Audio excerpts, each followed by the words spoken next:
நல்லக்கண்ணு ஐயா அவர்கள் மறைவுற்றார் என்ற செய்தியால் தூத்துக்குடி மாவட்டம் ஸ்ரீவைகுண்டம் அருகே உள்ள பெருமுத்தூர் கிராமமே சோகத்தில் மூழ்கியுள்ளது. தூத்துக்குடி மாவட்டத்தில் துவங்கிய தோழர் நல்லக்கண்ணு அவர்களின் போராட்ட வாழ்க்கை பின் இந்திய அளவிலான இடதுசாரி தலைவர்களில் முதன்மையாக தொடர்ந்தது. பெருமுத்தூர் கிராமத்தில் வசிக்கும் மறைந்த தோழர் நல்லக்கண்ணுவின் சகோதரி கமலம்மாள் அண்ணன் மறைந்த செய்தி கேட்டு கதறி அழுது தன்னை அழைத்துச் செல்லுமாறு உறவினரிடம் கேட்டார். ஸ்ரீவைகுண்டம் அரசு மருத்துவமனைக்கு தோழர் நல்லக்கண்ணு ஐயா அவர்களின் பெயர் சூட்டியதற்கு தமிழக அரசுக்கு அவர்களது உறவினர்கள் நன்றியும் தெரிவித்தனர்.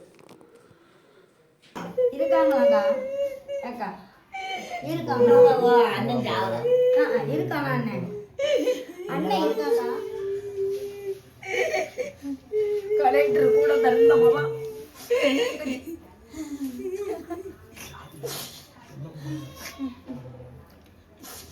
அப்போ அண்ணன் கூட பிறந்த அண்ணன் தான்.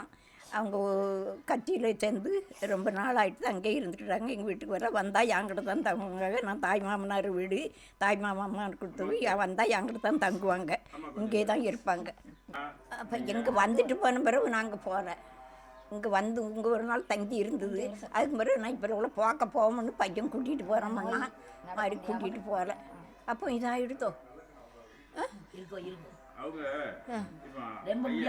ஐயா வந்து இந்த ஊர் மக்களுக்கு என்னெல்லாம் பண்ணியிருக்காங்க?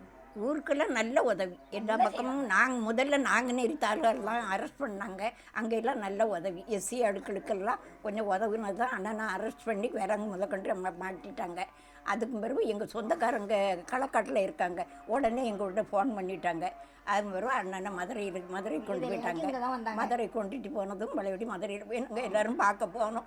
அரெஸ்ட் பண்ணி கொண்டு போயிட்டாங்க. எஸ்சி ஆட்கள் வயலில் எல்லாம் அறுக்க சொன்னதுனால அப்போ நாங்கள் நெறியில் அதை நாங்கள் எல்லோரும் தலை போயிட்டோம். கட்சியில் தான் மாதிரி யார்கிட்டையும் பொன் பொருளுக்கு ஆசைப்பட மாட்டாங்க. எங்கள்கிட்ட வந்து ரொம்ப தாங்க மாட்டாங்க. அக்காட்ட மட்டும் தங்குவாங்க இருப்பாங்க. கண்டா பாசமாக பேசுவாங்க. நல்லா இருப்பாங்க. ஆமாம், நல்லா இருக்கா தங்கம் அப்படின்னு கேட்போம். இந்த வார்த்தைகள் இது வந்து திரு நல்லக்கண்ணு ஐயா தாத்தா வீடு.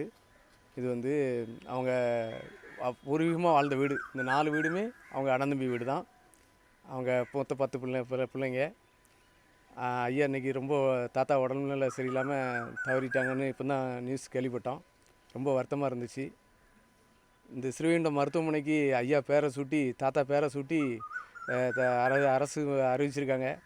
அது எங்களுக்கு ரொம்ப சந்தோஷமாக இருந்தது. ஆனால் இப்போ தாத்தா அங்கே இறந்த செய்தி கேட்டு குடும்பமே இந்த ஊரோட ரொம்ப வருத்தமாக எல்லோரும் இருக்கோம். பேர் ராஜா.